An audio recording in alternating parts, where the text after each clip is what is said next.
Desde os tempos mais remotos, as histórias sobre visões de fantasmas têm assombrado a humanidade. São relatos de encontros com entidades incorpóreas que nos colocam frente a frente com o desconhecido, desafiando nossa percepção da realidade. Essas experiências provocam reflexões profundas sobre o que é realmente palpável e sobre a complexidade do nosso universo interior. Os fantasmas, em sua essência, podem ser entendidos como projeções de nossos medos, traumas não resolvidos, arrependimentos e desejos não realizados. São como espelhos que refletem aspectos ocultos da nossa mente, tornando-os visíveis e tangíveis, mesmo que apenas para nós mesmos. Por outro lado, também existem relatos de aparições que transcendem o domínio pessoal, ocorrendo em locais carregados de histórias e energias. Nessas circunstâncias, as visões de fantasmas podem ser encaradas como um eco do passado, como se as memórias de tempos idos se projetassem na eternidade. Talvez sejam requisitos de almas em busca de paz ou de propósito, deixando uma marca indelével em nossa realidade. Ao examinarmos essas experiências, percebemos que a linha que separa o real do imaginário é muito tênue. Nossas percepções são moldadas por nossas crenças, cultura e contexto social. O que para alguns é pura superstição, para outros é uma conexão genuína com o sobrenatural. Essa pluralidade de perspectivas nos convida a questionar a natureza da realidade em si. Elas representam a luta entre o visível e o invisível, o material e o espiritual, o finito e o eterno. São reflexos do conflito humano entre a racionalidade e a intuição, entre aquilo que podemos compreender e aquilo que escapa ao nosso entendimento. Muitas vezes é nos momentos de solidão, perda ou isolamento que essas visões se manifestam com mais intensidade. É como se os fantasmas fossem nossa própria mente tentando encontrar respostas para as questões que ainda não conseguimos formular. A busca por respostas, no entanto, pode se tornar uma armadilha, pois quanto mais tentamos decifrar esses mistérios, mais eles parecem escapar de nosso alcance. Talvez a verdadeira sabedoria esteja em aceitar a presença dos fantasmas em nossas vidas, compreendendo que eles fazem parte de nossa jornada de autoconhecimento. Seja muito bem-vindo. Eu sou Luciano S. e esse é o canal Casos Sobrenaturais Reais. Não deixe de fazer a sua inscrição para não perder os próximos vídeos e escreva nos comentários de que cidade você está nos assistindo. Desde já, o nosso muito obrigado.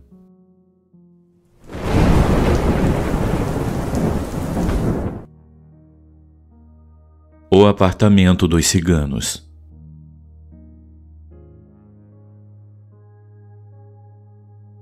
Em janeiro desse ano, nós alugamos um apartamento na praia. Estávamos em 5 pessoas e mais 2 cachorrinhos. Assim que chegamos lá e abrimos a porta, nós encontramos a TV ligada. Esse foi o primeiro de muitos fatos estranhos que aconteceram naquele apartamento durante o tempo em que ficamos lá. Na hora nós pensamos que a mulher que havia feito a limpeza e a arrumação do apartamento provavelmente deve ter deixado a TV ligada quando saiu. O apartamento era bem amplo, com móveis antigos, mas era muito bem cuidado. A decoração era toda em vermelho, as cortinas, os detalhes e até a manta do sofá. Na parede, bem acima do sofá, havia 2 quadros com a imagem de um cigano e uma cigana, ambos usando roupas vermelhas e pretas. Até aí tudo bem, cada um com suas crenças e com seu estilo. Durante todo o tempo que passamos nesse lugar, nós sentimos que estávamos sendo observados. Era muito estranho, sentíamos um ar bastante pesado e até mexemos nas coisas para ver se havia câmeras escondidas. Então nós começamos a perceber que as nossas coisas sempre sumiam na hora de sair. A chave da porta, os celulares, as nossas cangas apareciam em lugares inusitados e à noite, eu, que dormia com a porta entreaberta, ouvia barulhos vindos da cozinha. Eu rezava muito porque acreditava que aqueles ciganos dos quadros talvez não nos quisessem por lá. Descobrimos pelas redes sociais que a dona do apartamento era de família cigana, por esse motivo, a decoração e os quadros. À noite, a minha nora, que é médium, disse que precisávamos rezar e pedir licença para usar o lugar e explicar que não íamos fazer nada de mal e que cuidaríamos do ambiente. Luciano, às vezes quando eu estava na cozinha, eu sentia alguém próximo ao meu ombro e eu também via vultos passando ao meu lado a todo momento. Eu contava os dias para ir embora daquele lugar. Nós só não fomos embora porque não queríamos desperdiçar o valor que havíamos pago e acabamos nos convencendo de que todas essas coisas que aconteciam eram apenas a nossa imaginação, influenciada pelas imagens do casal cigano. Durante uma manhã em que eu acordei bem cedo, eu vi a minha cachorrinha saindo do quarto em direção à sala, pois eu havia deixado a porta que dava para a varanda aberta para ela fazer as suas necessidades. Como ela é treinada e sabe o local onde fica o tapete higiênico, ela sai pela manhã e depois volta para a caminha, como faz no nosso apartamento. Então eu fiquei esperando ela voltar para o quarto, mas ela não voltou. Eu então me levantei, fui até a sala e a encontrei sentada, olhando fixamente para a mesa de jantar, como se houvesse alguém sentado na cadeira. Eu morri de medo e a chamei no corredor. Ela olhou para mim e virou novamente a cabeça na direção da cadeira. Nesse dia, como ainda estava muito cedo e eu não queria acordar os outros, eu comecei uma faxina. Limpei tudo, passei pano e o tempo todo eu rezava e falava olhando para a figura dos ciganos nos quadros. Olha, ciganos, nós estamos apenas passando uns dias nessa sua linda casa e vamos deixar tudo no lugar e tudo muito limpo. Vamos cuidar da sua casa como cuidamos da nossa. Eu não sei se ajudou, mas pelo menos na minha cabeça foi mais fácil aceitar a ideia de ter aqueles espíritos vagando por lá. Uma noite, estávamos no sofá descansando e meu filho, que estava usando o celular deitado no sofá, perguntou se a internet havia caído.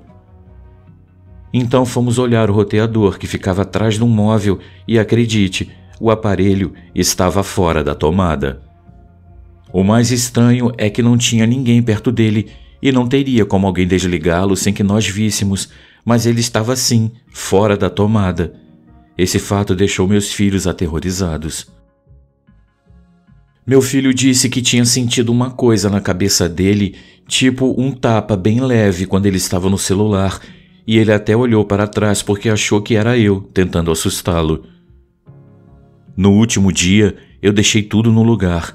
Limpamos a casa inteira e eu estava feliz por finalmente ir embora. Pegamos tudo, saímos de casa e fomos para o carro, e então eu dei aquela última conferida para ver se não estávamos esquecendo nada e eu percebi que o meu celular não estava na minha bolsa. Então eu tive que voltar lá para dentro para procurá-lo.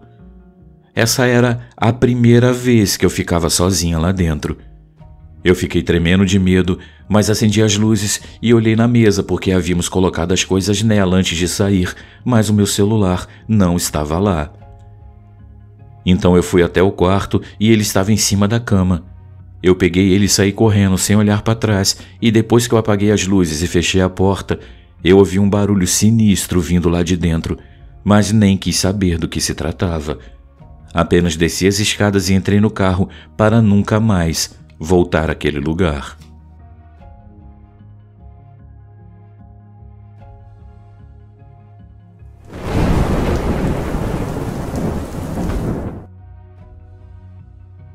A mulher que flutuava.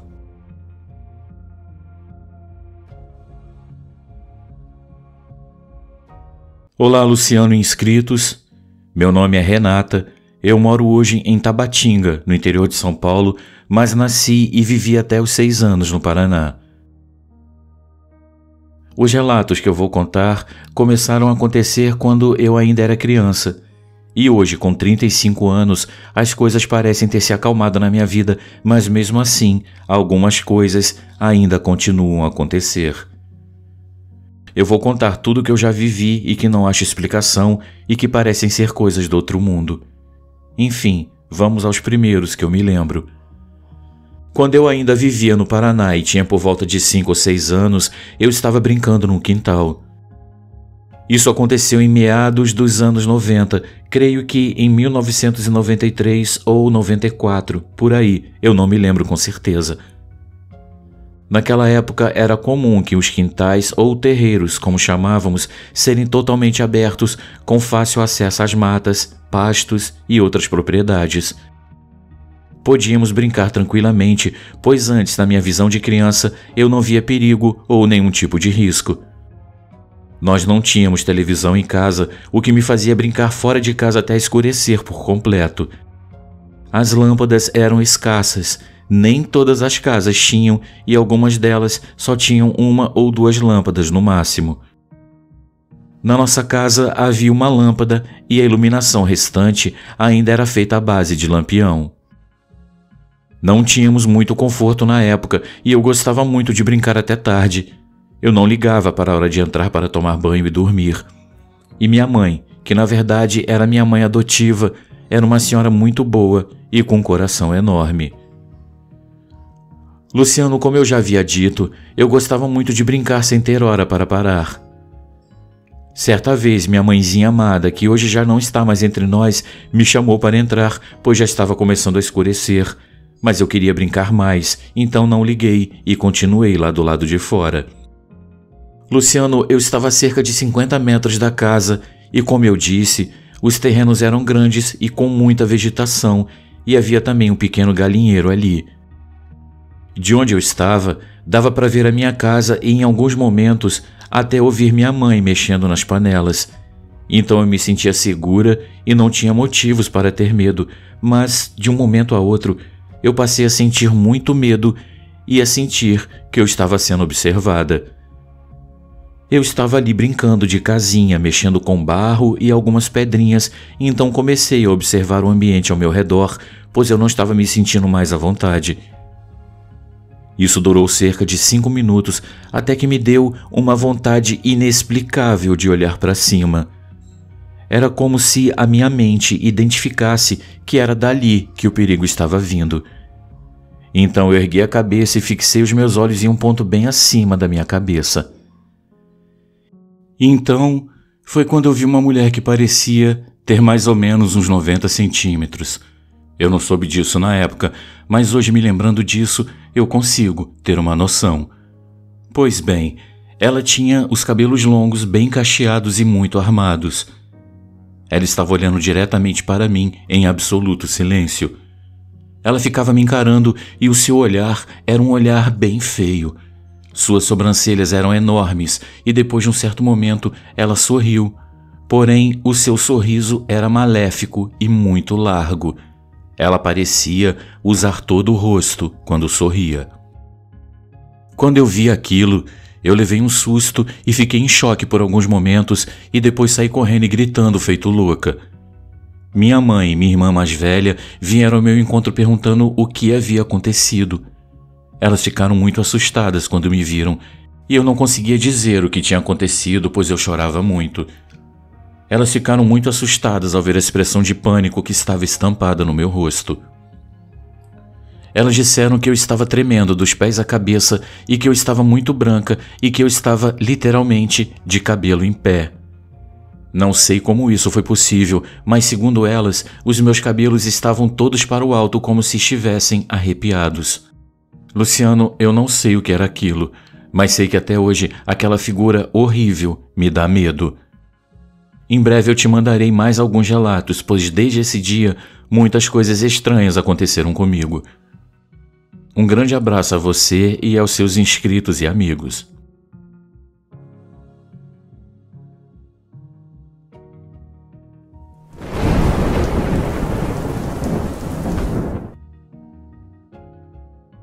A Rede Fantasma.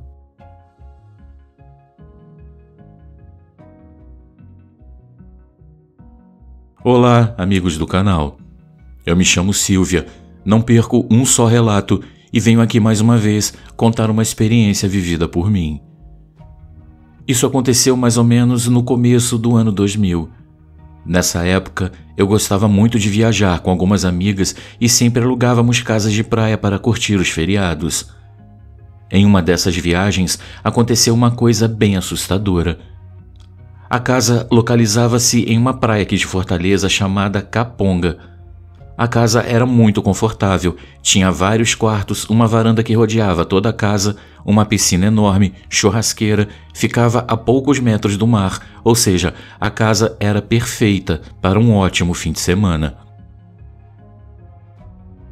Aqui no Ceará, nós temos o hábito de deitar para descansar em redes e, com isso, cada uma tratou logo de colocar a sua rede em uma posição específica para se balançar e sentir aquele gostoso vento que vinha do mar. Algumas de nós decidiram descer até a cidade e comprar algumas coisas para fazer o jantar, enquanto outras ficaram na casa, entre elas eu, para adiantar algumas coisas. Quando estávamos na cozinha, eu escutei algumas vozes na entrada da casa e decidi olhar porque eu pensei já se tratar das meninas chegando. Foi quando eu avistei uma das redes balançando freneticamente com algo que parecia ser uma pessoa deitada nela. Muito espantada, eu fui logo dizendo: "Ué, vocês chegaram e ao invés de deixarem as coisas lá dentro, resolveram deitar na rede e ficar se balançando?" Quando eu olhei para dentro da casa e chamei as outras meninas para verem aquilo que para mim era uma brincadeira de uma das meninas, e eu olhei em volta, não havia nenhuma rede armada e muito menos alguém deitada nela se balançando. Um arrepio me tomou todo o corpo e imediatamente eu percebi que se tratava de algo sobrenatural. Quando as meninas chegaram perguntando o que havia acontecido, eu preferi não contar nada e guardar o que eu havia visto apenas para mim, e eu disse que havia ouvido barulhos de algumas pessoas conversando e pensei se tratar das meninas retornando, e para meu espanto, todas disseram que não ouviram nada. Eu não sei o que foi aquilo e nem imagino a história daquela casa, mas ainda lembro perfeitamente como era aquela rede e o balanço frenético que ela fazia. Um forte abraço a todos.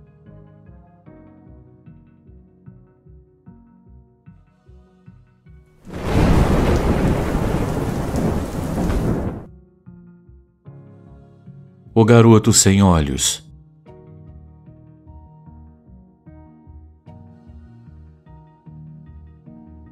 Essa história que irei contar aconteceu na casa que era dos meus pais e se repetiu em intervalos por muitos anos. Meu nome é Ângelo e eu sou de Campina Grande, na Paraíba. Eu morava junto com meus pais em uma casa antiga, mas espaçosa, com 3 quartos, uma sala, cozinha e 2 banheiros. O quintal também era grande e era muito gostoso morar ali, até que em uma noite, quando eu tinha 10 anos, eu fui acordado por uma luz que entrou pela abertura da porta do meu quarto e em seguida por alguém que se sentou na minha cama. Eu senti a minha perna roçar em alguma coisa e a cama afundar sob o peso de uma pessoa. Eu pensei, deve ser somente a minha mãe, e então eu abri os olhos. E então, de uma forma surpreendente, eu vi um garoto sem olhos, e em seu lugar havia 2 entradas totalmente pretas e vazias, e ele estava sentado ao pé da minha cama. Ele estendeu a mão e nela havia uma caixinha. Eu fiquei assustado, mas estendi a mão, mas ele então recuou. Eu tentei pegar a caixinha novamente e cheguei a pedir para ele me dar, então eu pisquei e quando eu reabri meus olhos, ele havia ido, mas eu ainda podia ver a marca do local na cama onde ele havia se sentado. Luciano, 5 anos se passaram desse acontecimento e nessa época a minha namorada veio para minha casa fazer a lição da escola. Depois que terminou, ela tirou uma soneca enquanto esperava pelos pais.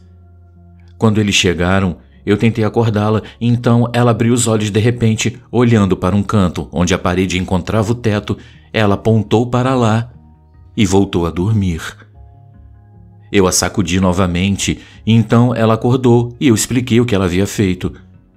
Ela parecia assombrada e me disse: "Na parede, eu vi um garotinho sem olhos.